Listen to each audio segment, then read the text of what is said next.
Hello YouTube, this is Asatsu5. I promise this is going to be a more positive review. I don't know in what order I'm going to upload these things, but I've filmed a lot of videos. Some of them are negative, some of them are positive, and depending on the order that I upload these, this is going to be a more positive review. Although the original content was very disturbing to me. For those of you who don't know, I kind of had an argument with, I think his name is Tim, from American Arms or Military Arms Channel. And what hurt me so much was that I love this channel. I based my carry ammunition on his recommendation. We have the same interest in guns. We have the same, a taste in guns, and we had.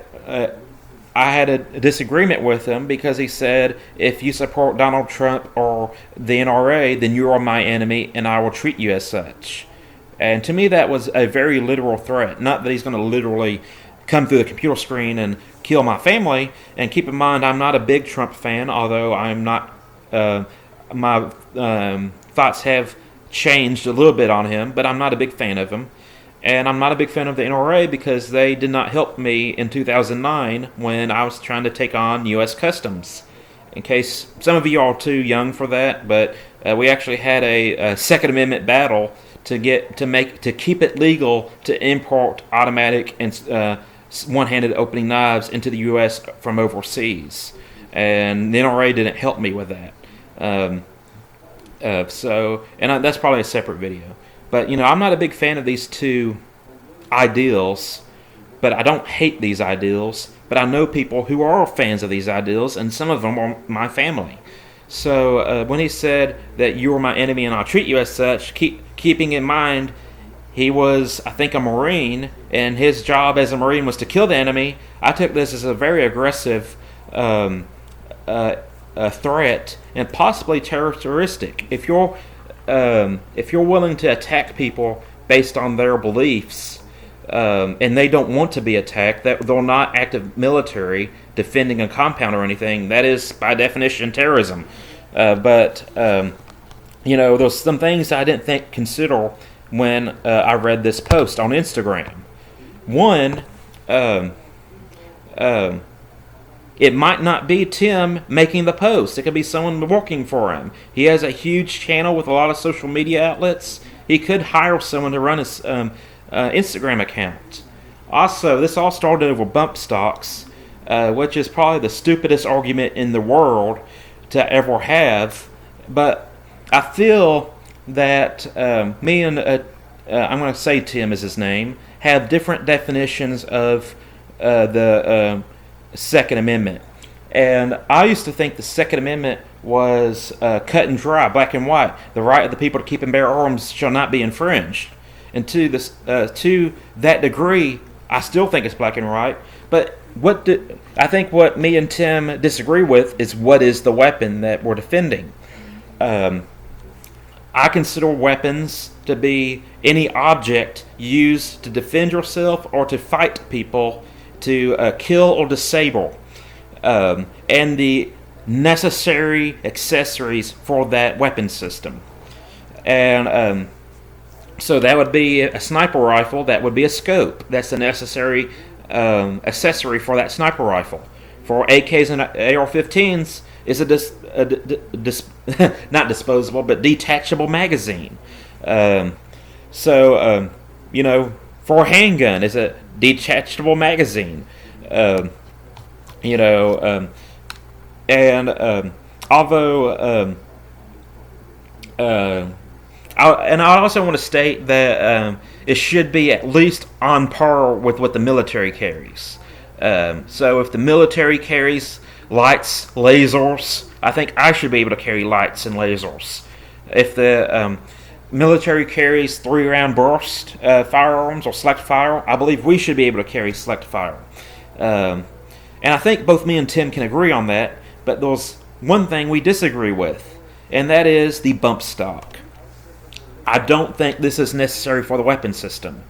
And if anybody cares to enlighten me, I'd be wide open for correction. But this is the thing about bump stocks. you can do it with your finger. In fact, that was one of the arguments Tim used, was I can get this unmodified AK-47 and make it shoot like it's fully automatic, very fast and scary for a lot of people, and I'm just using my finger, so why are you banning this bump stock, or are you going to ban my finger? Which I thought was the stupidest argument ever, because now you're making an unmodified gun that's semi-auto scary for the masses, or scarier. So, I thought it was counterproductive to the argument. But the fact is, you can do it with your finger. It's not necessary to have the bump stock in order to get that effect. I will say this, because I'm ignorant of using bump stocks. I don't know if it's more accurate to use a bump stock than it is to use your finger. But Tim kind of made it look like you can accurately use it with your finger. But you can use your finger. It's not necessary for the use of that weapon. That weapon was designed to be, or was intended to be semi-auto, and even though I would love to have select fire, semi-auto is still, with great training, pretty fast and effective. To me, it's like the BMF activator. I don't know if y'all ever seen the BMF activator, but it's basically a plastic crank that you put on your Ruger 1022, and you crank it like this, like a Gatling gun, and it makes it empty its magazine super quickly.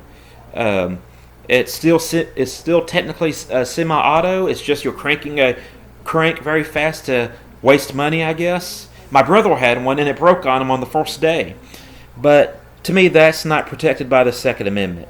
The BMF activator isn't protected by the Second Amendment. In my opinion, the bump stock isn't protected by the Second Amendment because it's not a weapon, and it's not necessary for the use of the weapon. If it was lights and lasers, I'd say go for it. Second Amendment approved. If it's a scope, detachable magazine, tritium sights, I'd say all of that's covered by the Second Amendment. I'd say any round from 22 to 50 BMG is covered by the Second Amendment. Tomahawks are covered by the Second Amendment. Brass knuckles are covered by the Second Amendment. But a piece of plastic, metal, whatever you call it, that just makes your gun shoot very fast, and you don't need the item in order to get the same effect, to me, isn't necessary for the use of that weapon. And I think that's where me and Tim disagree. He believes that everything is gun-related is protected by the Second Amendment. Duracoat is protected by the Second Amendment. Just because it's associated with weapons doesn't mean that, to me, it's protected by the Second Amendment. I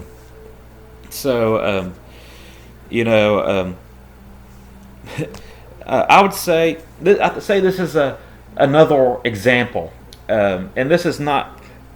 This might be a bad example, but they make scopes with spotlights on them that shoot red light or green light to hunt hogs at night, or to hunt varmints at night. And I am willing to say, in my opinion, that is not protected by the Second Amendment, because it's not for use in military, it's not used in defense, it's used purely for hunting, and the Second Amendment is not about Bambi or in how you kill it.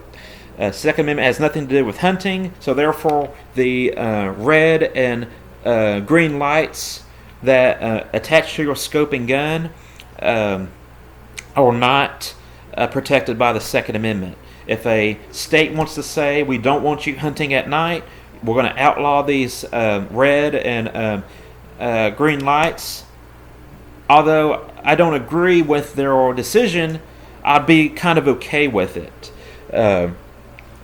And it's associated with weapons. Not weapons of war, but weapons of hunting.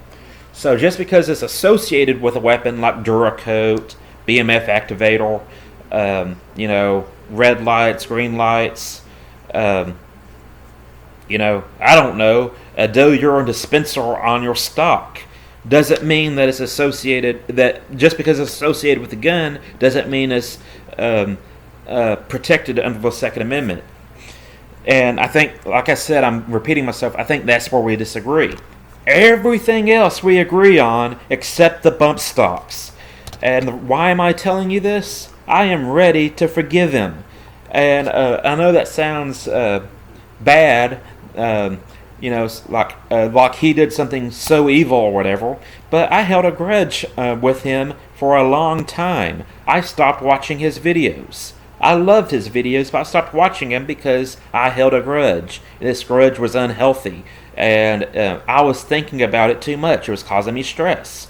And I wanted to forgive him. I actually had tried to forgive him. I actually tried to apologize to him, and he didn't acknowledge my apology. Again, he might not be running his Instagram. I didn't DM him. I just left it on a photo saying, hey, I might have overreacted. And he didn't dislike, screw you, thank you for apologizing. He did nothing with it.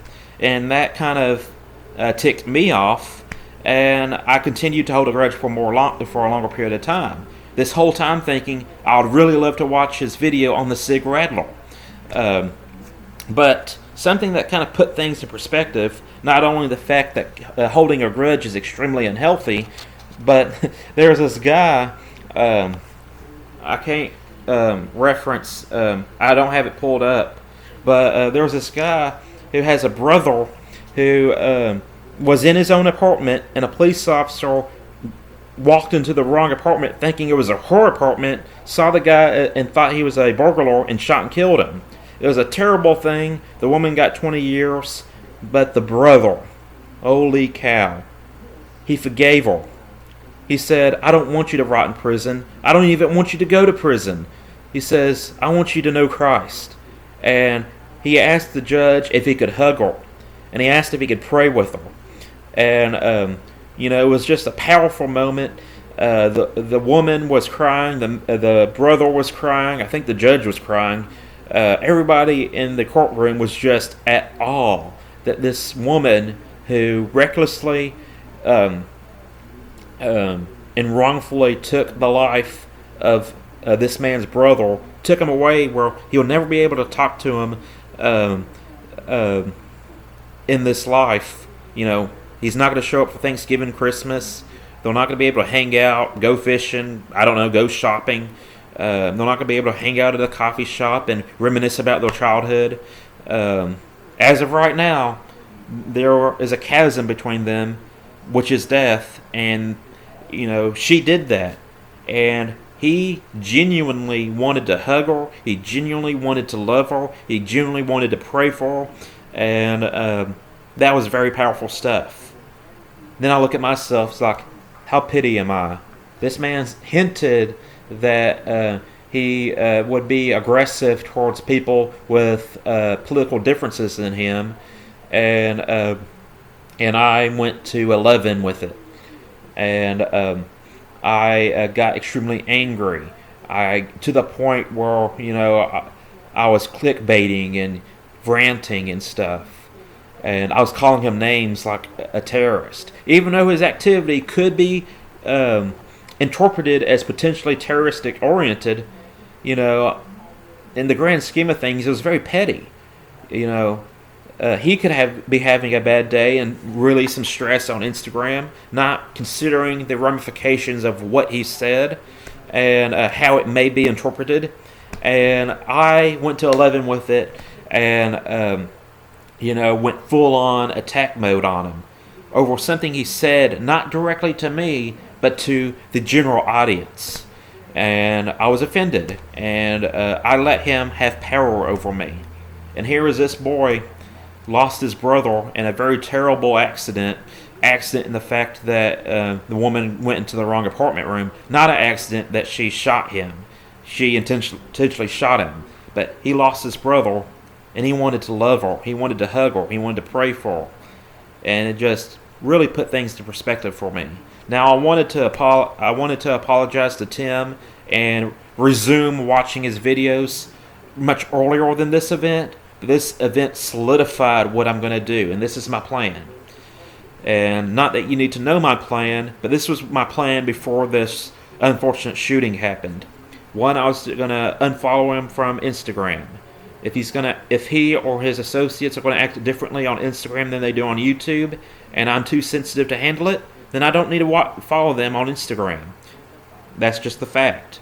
2, I want to start enjoying relevant YouTube posts. If he's posting a YouTube video on a gun I'm interested in, I'm going to watch it. If he's doing an ammunition test, I'm going to watch it. If he's doing a historical video, I'm going to watch it. If he's just doing a goofy video where him and his friends are buying the cheapest piece of crap at a gun show to see who can get the better deal for the least amount of money on a gun, I will watch that. But not all of his videos, because I'm not interested in every single video he posts. But that's my plan. And I know I look like very weird with this hat. I thought I'd look more like Samuel Jackson because, he wears his hat like this sometimes.